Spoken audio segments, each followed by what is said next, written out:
شام کے اخبارات کا اپنا ایک مخصوص مزاج ہوتا ہے، ان میں شائع ہونے والی خبریں بڑی چٹپٹی اور مسالے دار ہوتی ہیں۔ اکثر لوگوں کا خیال ہے کہ ایسے اخبارات کے مالکان اپنا اکاؤنٹ اور اخبار کی اشاعت کو بڑھانے کے لیے سیدھی سادی خبروں میں دانستہ مرچ نمک بھر کر قارئین کو بے وقوف بنانے کی کوشش کرتے ہیں۔ بعض تو یہاں تک کہتے ہیں کہ ایسے اخبارات کے پبلشرز اپنے کاروبار کو چمکانے کے لیے من گھڑت اور جھوٹی خبریں شائع کرنے سے بھی باز نہیں آتے۔ بہرحال یہ پسند اپنی اپنی، خیال اپنا اپنا والی بات ہے۔ معقولیت کا تقاضا یہ ہے کہ ہر کسی کو ایک ہی لاٹھی سے نہیں ہانکنا چاہیے۔ جس طرح ایک ہاتھ کی تمام انگلیاں برابر نہیں ہوتیں، بالکل ویسے ہی تمام لوگ بھی ایک جیسے نہیں ہو سکتے۔ متذکرہ بالا صفات کے حامل اخبارات اور ان کے مالکان یقیناً وجود رکھتے ہیں، لیکن اس بات میں بھی کسی شک و شبے کی گنجائش نہیں کہ شام کے اخبارات میں بھی بعض ایسے ہیں جو اصول پر سودے بازی نہیں کرتے۔ صحافت کی لاج رکھتے ہوئے وہ دودھ کا دودھ اور پانی کے مستاق خبریں شائع کرتے ہیں، اگرچہ ان کی تعداد نسبتاً کم ہے۔ اخبار کھیلنے کے آگے بہت سے مواقع آئیں گے، لہٰذا اس تمہید کے بعد میں اصل واقعے کی طرف آتا ہوں۔ وہ موسم سرما کا ایک سرد ترین دن تھا۔ کراچی میں موسم سرما صرف جھلک دکھانے آیا کرتا ہے، اس شہر کی عوام کو بتاتا ہے کہ میں بھی ایک موسم ہوں۔ یہاں بسنے والے چونکہ سال کے 11 مہینے گرمی میں جلتے ہیں، اس لیے بھی چند روزہ موسم سرما انہیں احساس دلائے بنا نہیں رہتا۔ اس روز میں اپنے دفتر سے اٹھنے کی تیاری کر ہی رہا تھا کہ میری سیکرٹری نے انٹرکام پر اطلاع دی، سر ابھی ایک کلائنٹ آیا ہے۔ تھوڑی دیر پہلے میں سیکرٹری سے کہہ چکا تھا کہ آفس بند کر لو، میں نکلنے ہی والا ہوں۔ فرا کا گھر میرے راستے میں پڑتا تھا اور وہ اکثر و بیشتر میرے ساتھ ہی گاڑی میں بیٹھ جاتی، میں اسے ڈراپ کرتے ہوئے آگے نکل جاتا۔ میں نے دیوار گیر کلاک پر نگاہ ڈالی، اس وقت رات کے 9 بجنے والے تھے۔ 10 بجے گھر پر ایک دیرینہ شناسہ مجھ سے ملنے کے لیے آ رہا تھا۔ میں نے انٹرکام کے ماؤتھ پیس میں فرا سے کہا، جو آ گیا ہے اسے آگے پاس کر دو۔ اوکے سر، فرا نے یہ کہتے ہوئے ریسیور رکھ دیا۔ اگلے ہی لمحے متذکرہ کلائنٹ میرے چیمبر میں داخل ہو رہا تھا۔ وہ کل 3 افراد تھے، ایک مرد، ایک عورت اور ایک بچی۔ ظاہر ہے میں نہیں جانتا تھا کہ ان کی آپس میں کیا رشتہ داری ہے۔ مجھے یہ بھی معلوم نہیں تھا کہ عورت یا مرد میں سے میرا کلائنٹ کون ثابت ہونے والا تھا۔ بچی اس ذیل میں نہیں آتی تھی۔ میں نے حسب معمول پیشہ ورانہ مسکراہٹ سے ان کا استقبال کیا اور اپنی میز کے سامنے بچھی کرسیوں کی جانب اشارہ کرتے ہوئے کہا، بیٹھیں۔ وہ بیٹھ گئے، یعنی عورت اور مرد۔ ان کے بیٹھنے کے انداز میں ایک خاص زاویہ پایا جاتا تھا، جس سے مجھے یہ اندازہ قائم کرنے میں کسی دقت کا سامنا نہیں ہوا کہ وہ بہرحال میاں بیوی نہیں تھے۔ میں نے بچی کی طرف دیکھتے ہوئے نرم لہجے میں کہا، آپ بھی بیٹھ جاؤ بیٹا۔ اس بچی کی عمر 3 اور 4 سال کے درمیان رہی ہوگی۔ وہ عورت والی کرسی کا پشتہ پکڑے خاموش کھڑی تھی۔ میری مشفقانہ پیشکش کے جواب میں عورت نے اسے ہاتھ سے پکڑ کر خالی کرسی کی جانب گھمایا اور بولی، یہاں بیٹھ جاؤ ارم۔ ارم نامی اس بچی نے چوں کی نہ چاں، بڑی فرما برداری سے چڑھ کر کرسی پر بیٹھ گئی اور بچوں کی عمومی نفسیات کے مطابق وہ اپنی دونوں ٹانگوں کو ایک مخصوص انداز میں آگے پیچھے حرکت دینے لگی۔ وہ ایک پرکشش بچی تھی۔ میں اس پر سے نظر ہٹا کر مرد اور عورت کی جانب متوجہ ہو گیا۔ جی، میں آپ کی کیا خدمت کر سکتا ہوں؟ میں نے باری باری انہیں دیکھتے ہوئے کہا۔ وکیل صاحب، بھابھی پروین ایک مصیبت میں گرفتار ہو گئی ہے، مرد نے عورت کے تعارف کے ساتھ ہی اپنی آمد کی غرض و غایت بیان کرتے ہوئے بتایا۔ ہم اسی سلسلے میں آپ کے پاس حاضر ہوئے ہیں۔ اس شخص کا انداز اگرچہ خاصا مہذب اور شائستہ تھا، تاہم میں نے اس کی آمد کے ساتھ ہی اپنے چیمبر میں ایک مخصوص قسم کی بو بھی محسوس کی تھی، جو ظاہر ہے خوشگوار نہیں تھی۔ اس کی عمر 40 کے قریب تھی۔ وہ مناسب صحت اور درمیانے قد کاٹ کا مالک تھا۔ چہرے پر اس نے چھوٹی چھوٹی داڑھی بھی رکھی ہوئی تھی۔ اس کا حلیہ اور وضاقتہ عام سی تھی۔ میں نے اس کی آنکھوں میں دیکھتے ہوئے سوال کیا، آپ کی تعریف؟ میرا نام فاروق ہے، وہ اطمینان سے بولا۔ میں نے اسے مخاطب کرتے ہوئے عورت کی جانب اشارہ کیا اور کہا، فاروق صاحب، آپ کی بھابھی پروین کس قسم کی مصیبت میں گرفتار ہیں اور میں اس سلسلے میں آپ کی کیا مدد کر سکتا ہوں؟ آپ ایک تجربہ کار وکیل ہیں، وہ توصیفی نظر سے مجھے دیکھتے ہوئے بولا۔ میں نے ادھر ادھر سے آپ کی بہت تعریف سن رکھی ہے۔ جب انسان پولیس کے ہتھے چڑھ جاتا ہے اور اسے اس عذاب سے نجات پانے کے لیے قانون کی مدد درکار ہوتی ہے تو وہ کسی وکیل ہی کا دروازہ کھٹکھٹاتا ہے، کیونکہ عدالت سے انصاف حاصل کرنے کے لیے آپ کا وسیلہ بہت ضروری ہے۔ میں اس کی مربوط اور معقول باتوں سے خاصا متاثر ہوا، تاہم اس کی شخصیت جس ناگوار بو میں لپٹی محسوس ہو رہی تھی، اس نے طبیعت کو مقدر بھی کیا، مگر میں نے اسے کوئی استفسار نہ کیا۔ آپ کی بھابھی صاحبہ سے پولیس کو کیا شکایات پیدا ہو گئی ہیں؟ میں نے رف پیڈ اپنے سامنے رکھتے ہوئے قلم سنبھال لیا، اس کے ساتھ ہی نگاہ اٹھا کر وال کلاک کو بھی دیکھا۔ فاروق نے جواب دیا، پولیس ان سے نہیں بلکہ ان کے شوہر شاکر سے خفا ہو گئی ہے۔ اوہ، میں نے چونک کر اس کی طرف دیکھا، اس کا مطلب ہے آپ کا بھائی مصیبت میں مبتلا ہے۔ شاکر میرا سگا بھائی تو نہیں، لیکن ہم دونوں دوست بھائیوں سے زیادہ ایک دوسرے کا خیال رکھتے ہیں، فاروق نے بوجھل آواز میں بتایا۔ جب سے پولیس نے شاکر کو گرفتار کیا ہے، بھابھی پروین کے ساتھ ہی میں بھی سخت پریشان ہوں۔ ابھی تک پروین نامی اس عورت نے ایک لفظ بھی ادا نہیں کیا تھا، جبکہ اس معاملے میں سب سے زیادہ متعلق وہی تھی۔ میں نے براہ راست اسے مخاطب کرتے ہوئے پوچھا، پروین بی بی، پولیس نے آپ کے شوہر کو کس جرم میں گرفتار کیا ہے؟ پروین کی عمر کا اندازہ میں نے 35 کے قریب قائم کیا۔ وہ فربا بدن کی مالک ایک سانولی عورت تھی۔ چہرے کے نقوش اگرچہ حسن کے اعلیٰ معیار پر پورے نہیں اترتے تھے، تاہم ان میں ایک تیکھا پن اور مخصوص کشش ضرور پائی جاتی تھی۔ اس نے اپنی موٹی موٹی آنکھوں سے مجھے دیکھا اور چند لمحات تک متذبذب رہنے کے بعد بولی، پولیس نے شاکر کو چوری اور قتل کے الزام میں اٹھایا ہے۔ اوہ، میں نے ایک گہری سانس خارج کی اور رف پیڈ پر قلم گھسنے لگا۔ 10 سیکنڈ کے توقف کے بعد میں نے اسے پوچھا، یہ کب کی بات ہے؟ اس نے انگلیوں پر دنوں کا شمار کرتے ہوئے جواب دیا، 4 دن ہو گئے ہیں اس واقعے کو۔ یعنی تمہارے شوہر کی گرفتاری 12 جنوری کو عمل میں آئی تھی، میں نے اس کے بتائے ہوئے حساب کی روشنی میں کہا۔ اس نے اس بات میں گردن ہلائی۔ میں نے پوچھا، تمہارے شوہر پر کیا چرانے اور کس کو قتل کرنے کا الزام ہے؟ وہ جواب دینے سے پہلے گہری سوچ میں ڈوب گئی۔ مجھے یوں محسوس ہوا جیسے وہ فیصلہ کرنے کی کوشش کر رہی ہو کہ اسے کیا بتانا چاہیے اور کیا نہیں۔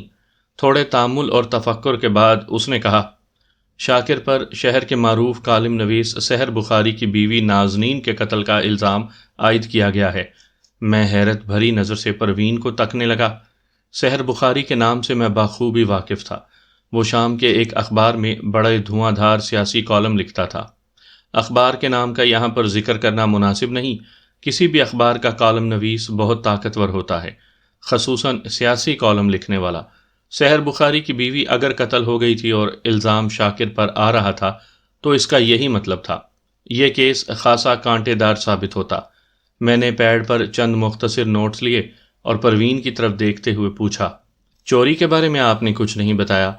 پولیس کے مطابق شاکر چوری کی نیت سے سحر بخاری کے بنگلے میں گھسا تھا، وہ ٹھہرے ہوئے مگر بوجھل لہجے میں بتانے لگی۔ اس نے بنگلے میں داخل ہونے کے بعد کسی طرح بیڈ روم تک رسائی حاصل کر لی۔ قیمتی زیورات اور ایک کثیر رقم سیف میں رکھی تھی۔ اس نے اپنی کسی تکنیک کو بروئے کار لا کر مذکورہ سیف کھول لیا، لیکن اس کی بدقسمتی کہ وہ طلائی زیورات والے باکس اور نقدی لے کر وہاں سے فرار ہونے ہی والا تھا کہ مقتولہ نازنین کی آنکھ کھل گئی جو اسی بیڈ روم میں سو رہی تھی۔ وہ لمحے بھر کو سانس لینے کے لیے متوقف ہوئی، پھر سلسلہ بیان آگے بڑھاتے ہوئے بولی، نازنین نے کسی اجنبی کو اپنے بیڈ روم میں پر اسرار حرکات کرتے دیکھا تو خوف کے مارے اس نے چیخنا شروع کر دیا۔ اس کی چیخ و پکار پر سحر بخاری بھی بیڈ روم کی طرف لپکا۔ جب وہ بیڈ روم کے دروازے پر پہنچا تو یہ وہی لمحہ تھا جب شاکر افراتفری کے عالم میں بیڈ روم سے باہر نکل رہا تھا۔ پولیس اور سحر بخاری کے مطابق اس نے جھپٹا مار کر شاکر کے ہاتھ سے زیورات والے باکس اور نقد رقم کی گڈیاں چھیننے کی کوشش کی۔ اسے اپنی اس کوشش میں جزوی کامیابی حاصل ہوئی، یعنی اس جھپٹے نے زیورات والے باکس اس کے ہاتھ سے چھڑا دیے، تاہم نقدی والی گڈیوں کو اس نے مضبوطی سے تھامے رکھا۔ زیورات کے باکس بیڈ روم کے اندر اور باہر جا گرے۔ اس جزوی کامیابی سے سحر بخاری کا حوصلہ بڑھا اور اس نے شاکر کو دبوچنے کے لیے جست لگا دی۔ اس جست کا ایک بھیانک نتیجہ برآمد ہوا۔ شاکر تو اس کے ہاتھ نہ آ سکا، تاہم وہ منہ کے بل فرش پر گرا۔ اس دوران صورتحال سے بوکھلا کر شاکر نے پلٹ کر عقب میں فائر کر دیا۔ سحر بخاری چونکہ زمین بوس ہو چکا تھا، لہٰذا وہ گولی پلک جھپکتے میں بیڈ روم کے اندر پہنچی۔ اس کی راہ میں نازنین وحشت زدہ انداز میں کھڑی تھی۔ اس مہلک گولی نے اس کی کھوپڑی میں لمحاتی قیام کیے بغیر آگے کی راہ لی۔ فائر چونکہ بہت قریب سے کیا گیا تھا، اس لیے گولی کھوپڑی کے آر پار ہوئی تو نازنین وہیں ڈھیر ہو گئی۔ اسے موت کی آغوش میں پناہ گزین ہونے میں چند سیکنڈ ہی لگے ہوں گے۔ پروین نے چند توقفات کے بعد سے اپنا بیان مکمل کیا۔ تو میں نے اس کی آنکھوں میں جھانکتے ہوئے سوال کیا، یہ تو پولیس اور سحر بخاری کا بیان ہے، آپ اپنے شوہر کے بارے میں کیا کہتی ہیں؟ میں تو اسے بے گناہ سمجھتی ہوں، وہ ایک ایک لفظ پر زور دیتے ہوئے بولی۔ یعنی شاکر نے قتل کیا ہے اور نہ ہی چوری؟ میں نے بدستور اس کی آنکھوں میں دیکھتے ہوئے کہا۔ مجھے پورا یقین ہے شاکر قاتل نہیں ہو سکتا، وہ مضبوط لہجے میں بولی۔ میں نے استفسار جاری رکھا، اور چور؟ وہ جزبز ہو کر رہ گئی۔ چوری اور ہیرا پھیری کی عادت تو ہے اس میں۔ یعنی آپ یہ کہنا چاہتی ہیں کہ آپ کے شوہر نے سحر بخاری کے گھر سے رقم چرائی ہے؟ اس سے پہلے کہ وہ میرے سوال کے جواب میں کچھ کہتی، فاروق بول اٹھا۔ وکیل صاحب، بات دراصل یہ ہے کہ شاکر چھوٹی موٹی ہیرا پھیریوں میں تو ملوث رہا ہے، اور ایک آدھ چوری بھی اس کے ریکارڈ پر موجود ہے، لیکن یقین جانیں اس نے سحر بخاری کی بیوی کو قتل کیا ہے، اور نہ ہی اس نے سیف میں سے کوئی رقم چرائی ہے۔ وہ لمحے بھر کو رکا، پھر اضافہ کرتے ہوئے بولا، پتہ نہیں سحر بخاری اس بیچارے کو کیوں پھانسنا چاہتا ہے؟ تم اتنے پر یقین کیوں ہو کہ تمہارے دوست نے چوری کی ہے اور نہ ہی قتل؟ میں شاکر کو اچھی طرح جانتا ہوں، اس نے کہا، وہ اتنا نڈر اور بہادر بھی نہیں۔ میں نے پوچھا، سحر بخاری اور پولیس والے کتنی رقم کی چوری ہونے کی بات کر رہے ہیں؟ 1,50,000 روپے، اس نے دونوں ہاتھ پھیلاتے ہوئے جواب دیا، یعنی پورے 1.5 لاکھ۔ اوہ! میں نے چونک کر اس کی طرف دیکھا اور کہا، یہ تو واقعی اچھی خاصی رقم ہے۔ اگر شاکر نے اتنا لمبا ہاتھ مارا ہوتا تو مجھ سے نہ چھپا ہوتا، فاروق نے کہا۔ پروین بولی، وکیل صاحب، میری درخواست ہے کہ آپ شاکر سے مل لیں، وہ آپ کو اس واقعے کے بارے میں زیادہ تفصیل سے بتا سکے گا۔ اس سے تو میں ضرور ملوں گا، میں نے کہا۔ تم دونوں اس معاملے کے حوالے سے مزید جو کچھ جانتے ہو وہ بتا دو، لیکن 1 منٹ۔ میں نے دیوار گیر کلاک کی جانب دیکھتے ہوئے انٹرکام کا ریسیور اٹھا لیا۔ اس وقت رات کے 9:30 بج رہے تھے۔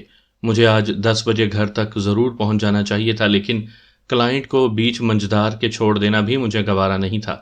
میں نے فرا سے کہا کہ وہ میرے گھر کا نمبر ملا دے۔ تھوڑی دیر بعد میں اپنے گھر میں بات کر رہا تھا۔ میرے جس دیرینہ شناسہ کو ملاقات کے لیے آنا تھا وہ ابھی تک گھر نہیں پہنچا تھا۔ میں نے گھر والوں کو بتا دیا کہ مجھے آنے میں آدھا پونا گھنٹہ تاخیر ہو جائے گی۔ ریسیور کریڈل کرنے کے بعد میں فاروق اور پروین کی جانب متوجہ ہو گیا۔ انہوں نے آئندہ آدھے گھنٹے میں باری باری شاکر اور اس واقعے کے بارے میں مجھے بتایا۔ میں نے ان کی گفتگو کے تمام اہم پوائنٹس نوٹ کر لیے۔ اس کیس کی سماعت کے دوران ان نکات کا گاہے بگاہے تذکرہ ہوگا۔ آخر میں پروین نے مجھ سے پوچھا، وکیل صاحب، کیا آپ ابھی شاکر سے ملنے جائیں گے؟ شاکر کو پولیس نے عدالت میں پیش کر کے 7 دن کا ریمانڈ حاصل کر لیا تھا، اور وہ اس وقت متعلقہ تھانے کی حوالات میں زیر تفتیش تھا۔ پروین کے سوال کے جواب میں نے بتایا، پولیس 3 روز بعد اسے چالان کے ساتھ عدالت میں پیش کرے گی، لہٰذا ہمارے پاس ہوم ورک کے لیے کافی وقت ہے۔ فی الحال تو شاکر کی طرف میرا جانا ممکن نہیں، البتہ کل کسی وقت میں فرصت نکال کر اس سے ضرور ملاقات کروں گا۔ اس کے بعد ہمارے درمیان فیس وغیرہ کے معاملات طے ہوئے۔ میں نے رقم کی وصولی کے ذیل میں ایک رسید بنا کر پروین کے حوالے کر دی۔ فاروق نے پوچھا، ہم دوبارہ کب آپ کی خدمت میں حاضری دیں؟ کیس کی سماعت شروع ہونے سے پہلے 1 مرتبہ تو آپ کو ضرور آنا ہوگا۔ میں نے اپنی کرسی سے اٹھتے ہوئے کہا، میں کل فون کر کے تمہیں بتا دوں گا کہ تمہارا آنا کب مناسب رہے گا۔ ٹھیک ہے وکیل صاحب، میں بڑی شدت سے آپ کے فون کا انتظار کروں گا۔ وہ مسافے کے لیے میرے انتہائی قریب آ گیا۔ 1 مرتبہ پھر مجھے وہ ناگوار سی بو محسوس ہوئی، لیکن میں نے اپنے چہرے کے تاثرات سے ناپسندیدگی کو ظاہر نہیں ہونے دیا اور سرسری انداز میں اس سے ہاتھ ملا کر انہیں دفتر سے رخصت کر دیا۔ تھوڑی دیر بعد جب میں فرا کے ساتھ دفتر والی عمارت سے نکل کر نیچے سڑک پر پہنچا تو فاروق، پروین اور ارم مجھے سڑک کے کنارے دکھائی دیے۔ شاید وہ کسی ٹیکسی وغیرہ کا انتظار کر رہے تھے۔ مجھ پر نگاہ پڑی تو فاروق نے الوداعی انداز میں ہاتھ ہلایا۔ میں نے اسے اپنے پاس آنے کا اشارہ کیا اور بریف کیس فرا کی جانب بڑھاتے ہوئے کہا، تم گاڑی کے پاس پہنچو، میں اس بندے سے ایک ضروری بات کر کے آتا ہوں۔ فرا میرا بریف کیس تھام کر گاڑی کی طرف بڑھ گئی، جو وہاں سے 15-20 فٹ کے فاصلے پر کھڑی تھی۔ فاروق تیز قدموں سے چلتے ہوئے میرے قریب پہنچ گیا۔ میں نے آواز کو دھیما رکھتے ہوئے اس سے استفسار کیا، کیا تم چرس کا دھندا کرتے ہو؟ وہ اس طرح اچھلا جیسے میں نے اس کے ہاتھ میں بجلی کا ننگا تار پکڑا دیا ہو۔ اس نے چور نظر سے دائیں بائیں دیکھا اور خجل سا ہو کر بولا، نہیں وکیل صاحب، پھر تمہارے پاس سے چرس کی مخصوص بو کیوں آ رہی ہے؟ وہ جی، کبھی کبھار ایک آدھ سگریٹ پی لیتا ہوں، وہ ندامت آمیز لہجے میں بولا، پھر کانوں کو ہاتھ لگاتے ہوئے جلدی سے اضافہ کیا، اللہ نہ کرے میں کبھی اس دھندے میں لگ جاؤں۔ میں نے قدرے سخت انداز میں کہا، فاروق، کوئی بھی دھندا ہو لین دین کے اصول پر چلتا ہے، یعنی خرید و فروخت۔ تم چرس کے کاروبار میں 50% تو لگے ہی ہوئے ہو۔ ٹھیک ہے تم یہ نشہ بیچتے نہیں مگر خریدتے تو ہو۔ اگر تم نے یہ روش نہ بدلی تو وہ دن دور نہیں جب تم چرس فروخت بھی کرنے لگو گے۔ وہ شرمندہ شرمندہ سی نظر سے مجھے دیکھنے لگا، پھر خاصے مضبوط لہجے میں بولا، جناب میں کوشش کروں گا کہ اس علت سے جان چھڑا لوں۔ میں نے ضروری ہدایات کے بعد اسے رخصت کر دیا۔ چرس ایک عجیب و غریب نشہ ہے۔ نشہ تو کسی بھی شے کا ہو بالآخر نقصان ہی پہنچاتا ہے۔ دیگر نشہ آور مستعمل اشیاء کی طرح چرس کے بھی بے حد مضرات ہیں، لیکن میں نے اسے عجیب و غریب نشہ اس لیے کہا ہے کہ بعض انتہائی سنجیدہ افراد کو میں نے اس کی تعریف بھی کرتے سنا ہے۔ ان کا موقف ہے کہ اگر اسے 2 ہفتے 4 ہفتے میں ایک بار استعمال کر لیا جائے اور وہ بھی تمیز کے ساتھ تو یہ نقصان کے بجائے فائدہ پہنچاتی ہے۔ وہ اس ذیل میں چرس کے بعض گفتہ و ناگفتہ فوائد بھی گنواتے ہیں، حتیٰ کہ میرے ایک دوست جو لاہور میں اپنا نفسیاتی کلینک کامیابی سے چلا رہے ہیں، وہ بھی چرس کے بعض فوائد کی تصدیق و تائید کرتے رہتے ہیں۔ بہرحال قدرت نے کوئی بھی شے خواہ مخواہ پیدا نہیں کی۔ انسان قدرتی اشیاء سے اپنی مرضی کے مطابق دیگر اشیاء تیار کر لیتا ہے جو فائدہ بھی پہنچا سکتی ہیں اور نقصان بھی۔ میں اپنی گاڑی میں آ کر بیٹھا اور گھر کی جانب روانہ ہو گیا۔ سامعین کرام، آپ سن رہے ہیں مرزا امجد بیگ ایڈوکیٹ کے لڑے گئے مقدمات کے سلسلے میں ایک دلچسپ مقدمے کی داستان، جس کا نام ہے سنگ گراں۔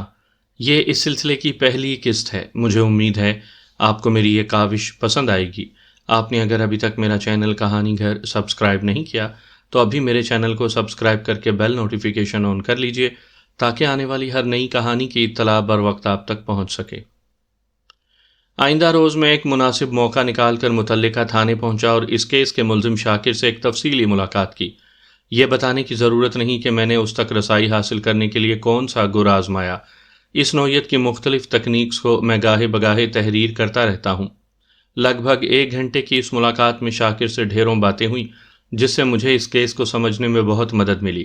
میں یہاں پر اس تفصیلی بات چیت کا خلاصہ بیان کرتا ہوں تاکہ آپ بھی پس منظر سے آگاہی حاصل کر لیں۔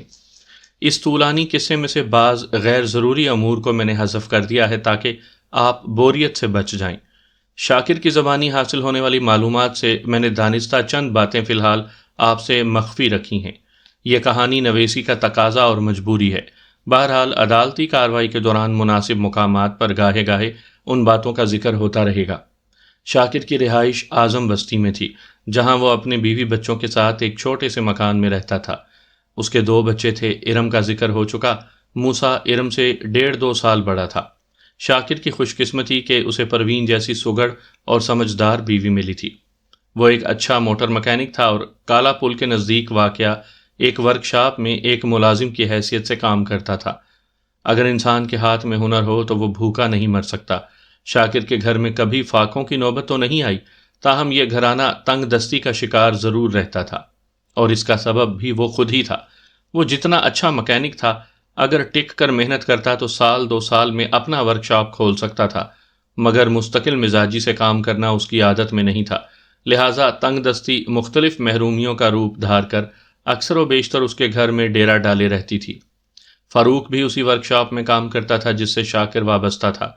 میں نے جب شاکر سے اس کے مختلف ہیرا پھیریوں کے حوالے سے استفسار کیا تو تھوڑے سے تامل اور تردد کے بعد اس نے اپنی کوتاہیوں کا اقرار کر لیا۔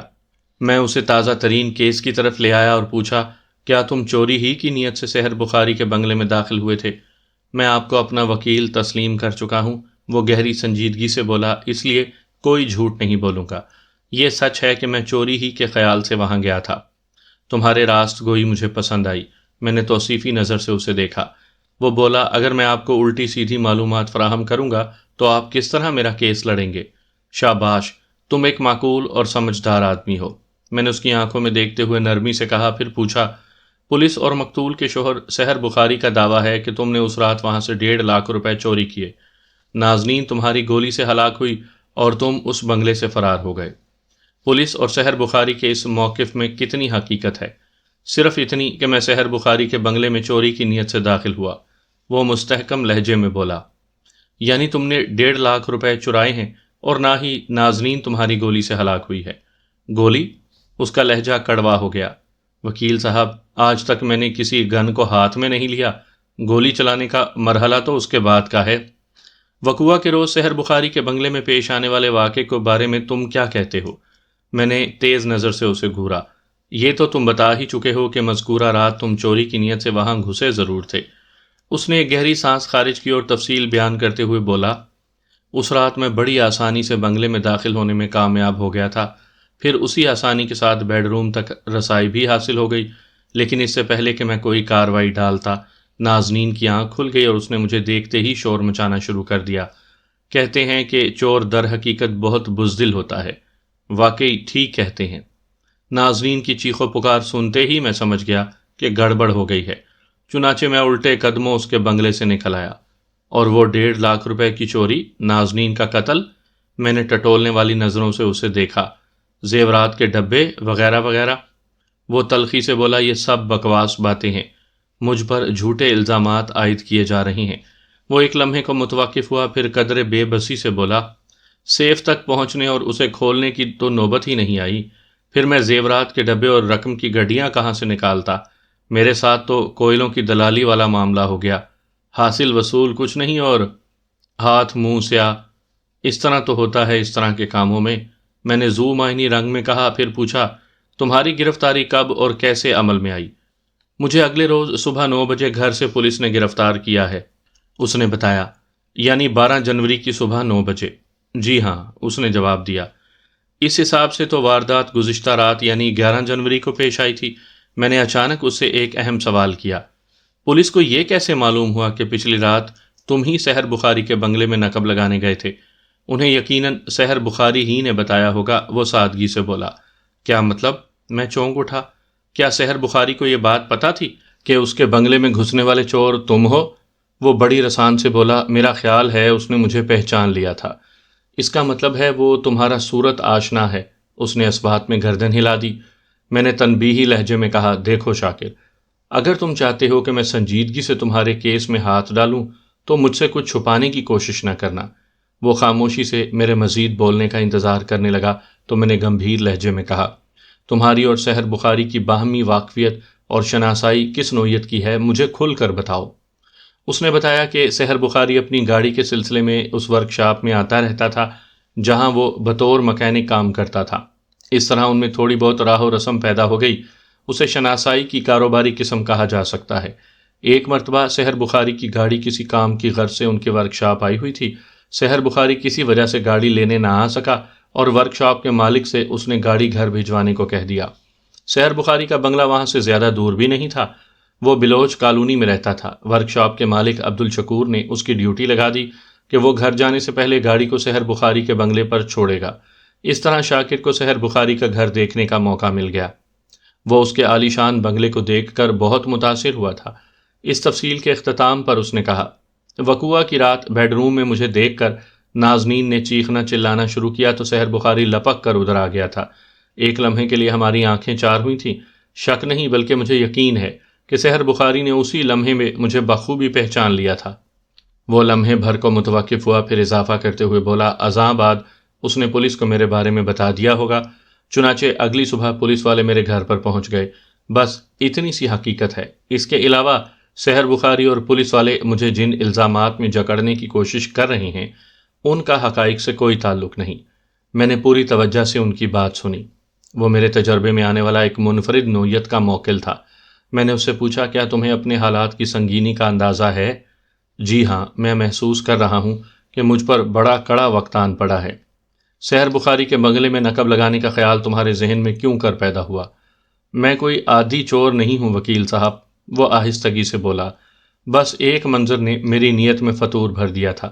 کیسا منظر؟ میں نے تیز لہجے میں دریافت کیا۔ وہ بتانے لگا، 11 جنوری کی شام سحر بخاری نے اپنی گاڑی میں ہماری ورکشاپ آیا۔ اس وقت اس کے ساتھ ایک خوبصورت عورت بھی موجود تھی جو اس کے پہلو میں پیسنجر سیٹ پر بیٹھی تھی۔ میں اس عورت کے حسن کو دیکھ کر ایک لمحے کے لیے کھو سا گیا تھا۔ میں نے اتنا حسین چہرہ اپنی زندگی میں پہلے کبھی نہیں دیکھا تھا۔ وہ ایک لمحے کو رکا، پھر اسی ٹرانس میں بولتا چلا گیا۔ میں ایک گاڑی کی اوٹ سے اس پرکشش عورت کو یک ٹک دیکھتا چلا گیا۔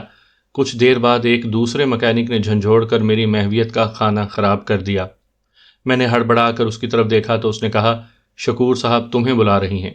میں لپک کر ورک شاپ کے مالک کے پاس پہنچ گیا۔ شکور صاحب نے میرے دل کی مراد پوری کر دی۔ میں اس وقت سب کچھ بھلا کر صرف اور صرف اسی دلکش عورت کو دیکھنا چاہتا تھا۔ شکور صاحب نے مجھ سے کہا کہ میں جا کر سحر بخاری کی گاڑی کا فالٹ چیک کروں۔ گاڑی کی ڈگی کے ساتھ کوئی مسئلہ پیدا ہو گیا تھا۔ وہ بند ہونے میں نخرے دکھا رہی تھی۔ اس نے ایک طویل سانس کھینچ کر اپنے پھیپھڑوں کو ہوا سے بھرا، پھر بات کو آگے بڑھاتے ہوئے بولا۔ میں کشاں کشاں سحر بخاری کی گاڑی کی سمت بڑھا اور ڈگی کے ساتھ مصروف ہو گیا۔ میں ڈگی کو چیک کرنے کے علاوہ اس عورت کو بھی جھانک رہا تھا۔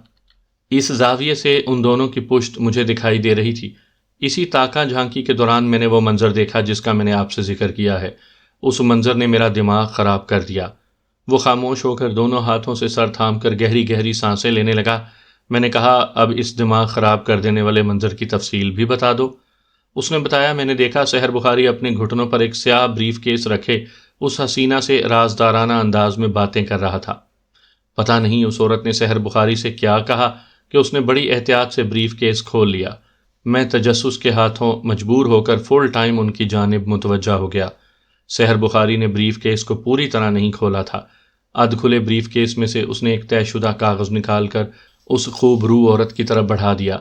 جب وہ مذکورہ کاغذ کو بریف کیس میں سے نکال رہا تھا تو میری نگاہ ایک لمحے میں بریف کیس کے اندر جھانک آئی۔ اس نیم وا بریف کیس میں نے ہیجان خیز نظارہ دیکھا۔ وہ لمحے بھر کو خاموش رہنے کے بعد اضافہ کرتے ہوئے بولا، بریف کیس نوٹوں کی گڈیوں سے بھرا پڑا تھا۔ اتنی بڑی رقم کو یکجا دیکھ کر میرے اندر ہلچل مچ گئی۔ مجھے نہیں معلوم تھا گڈیوں کی صورت میں وہ کل کتنی رقم ہوگی، مگر اس وقت بڑی شدت سے میرے دل میں یہ خواہش انگڑائیاں لے رہی تھی کہ کیسے بھی ہو مجھے یہ دولت حاصل کرنی چاہیے۔ وہ سانس لینے کے لیے متوقف ہوا تو میں نے کہا، چنانچہ اس دولت کے حصول کے لیے تم سحر بخاری کے بنگلے میں گھس گئے؟ وہ سنی انسنی کرتے ہوئے اپنی ہی دھن میں بولتا چلا گیا، وکیل صاحب، دولت کسے اچھی نہیں لگتی؟ مجھے اس وقت نوٹوں کی وہ گڈیاں کچھ زیادہ ہی اچھی لگ رہی تھیں۔ میرے ذہن نے کہا کہ اس بھلی شے کو فوراً حاصل کر لینا چاہیے۔ ذہن کے فیصلے پر فوری عمل ممکن نہیں تھا۔ اتنے افراد کی موجودگی میں اگر میں چھینا جھپٹی کی کوئی کارروائی کرتا تو جلد یا بدیر گرفت میں ضرور آ جاتا۔ پھر سونے پہ سہاگا یہ کہ اسی وقت شکور صاحب نے آواز دے کر مجھے اپنے پاس بلا لیا۔ ڈگی کا مسئلہ میں نے حل کر دیا تھا، لہٰذا دوبارہ اس طرف جانے کا سوال ہی نہیں تھا۔ میں نے شکور صاحب کی بات سنی۔ اس دوران سحر بخاری اپنی گاڑی کے ساتھ روانہ ہو گیا۔ وہ گاڑی جس کی پیسنجر سیٹ پر ایک ترا دار حسینہ براجمان تھی۔ سحر کی بیوی نے تو پتہ نہیں اپنا نام نازنین کیوں رکھا تھا۔ ایسا نام تو گاڑی میں بیٹھی اس جیسی عورتوں کے لیے ہونا چاہیے۔ اس کے تبصرے نے بڑے واضح انداز میں مجھے بتا دیا کہ وہ مقتولہ نازنین کا بھی صورت آشنا تھا۔ اس کے باوجود بھی میں نے پوچھ لیا، یہ بھی تو ہو سکتا ہے کہ وہ ترا دار حسینہ سحر بخاری کی بیوی نازنین ہی ہو؟ نہیں جناب، وہ قطعیت سے بولا، نازنین ایک تو مرتبہ گاڑی میں بیٹھ کر سحر بخاری کے ساتھ ہمارے ورکشاپ میں آ چکی ہے، لہٰذا میں اس دلکش عورت کو نازنین ہرگز نہیں سمجھ سکتا۔ اچھا خیر، آگے بتاؤ کیا ہوا؟ میں نے پوچھا۔ اس نے بتایا، سحر بخاری کے جانے کے بعد میں مسلسل رقم سے بھرے ہوئے بریف کیس کے بارے میں سوچتا رہا۔ ذہن میں جب ایک ہی سوچ گھر کر بیٹھ جائے تو انسان اس کے زیر اثر کوئی قدم اٹھانے پر مجبور ہو ہی جاتا ہے۔ میں بھی اس فیصلے تک پہنچنے میں کامیاب ہو گیا کہ وہ کثیر رقم حاصل کرنے کے لیے مجھے سحر بخاری کے بنگلے میں گھس جانا چاہیے۔ وہ ذرا دیر کو خاموش ہوا، پھر بات کو آگے بڑھاتے ہوئے بولا، اب مجھے احساس ہو رہا ہے کہ میں ان لمحات میں شیطان کے زیر اثر آ گیا تھا۔ میری اپنی سوچ اور عقل پر اس کا قبضہ تھا، لیکن اس وقت میں یہ سب کچھ سوچنے کے قابل نہیں تھا۔ شیطان مجھے آسانیاں دکھا کر اس کام کے لیے اکسا رہا تھا۔ وہ بنگلہ اور اس کی لوکیشن میری دیکھی بھالی تھی۔ مجھے یقین ہو گیا تھا کہ میں بآسانی اس رقم کو حاصل کرنے میں کامیاب ہو جاؤں گا۔ پھر میں سحر بخاری کے بنگلے میں چوری کی نیت سے گھس گیا۔ اس نے ایک ٹھنڈی آہ بھری اور خاموش ہو گیا۔ ہارا ہوا جواری اور پٹا ہوا کماری اس قسم کی آہیں بھرنے کے بجائے اور کر بھی کیا سکتا ہے؟ ویسے حضرت انسان بڑی دلچسپ مخلوق ہے۔ یہ اپنی اکثر کوتاہیوں کو اور حماقتوں کو شیطان کے کھاتے میں ڈال کر بری الذمہ ہو جاتا ہے۔ شیطان کے وجود اور اس کی شیطانیوں سے انکار تو ممکن نہیں، لیکن اولاد آدم کی حد سے زیادہ بڑی ہوئی الزام تراشیوں پر بھی وہ انگشتے بدندان رہ جاتا ہے۔ میں نے ضروری کاغذات اور وکالت نامے پر ملزم شاکر کے دستخط لیا اور اٹھ کر کھڑا ہو گیا۔ وہ امید بھری نظر سے مجھے دیکھتے ہوئے بولا، وکیل صاحب، میں نے سب کچھ کھول کر آپ کو بتا دیا ہے. مجھے یقین ہے آپ مجھے اس مصیبت سے نکالنے کی پوری کوشش کریں گے. میں نے تسلی آمیز انداز میں کہا. تمہیں فکر مند ہونے کی ضرورت نہیں، انشاءاللہ میں تمہیں انصاف دلانے کے لیے اپنی پیشہ ورانہ صلاحیتوں کا بھرپور استعمال کروں گا. پھر میں نے اس سے تشفی آمیز انداز میں مصافحہ کیا اور اسے تھانے کی حوالات میں چھوڑ کر وہاں سے رخصت ہو گیا.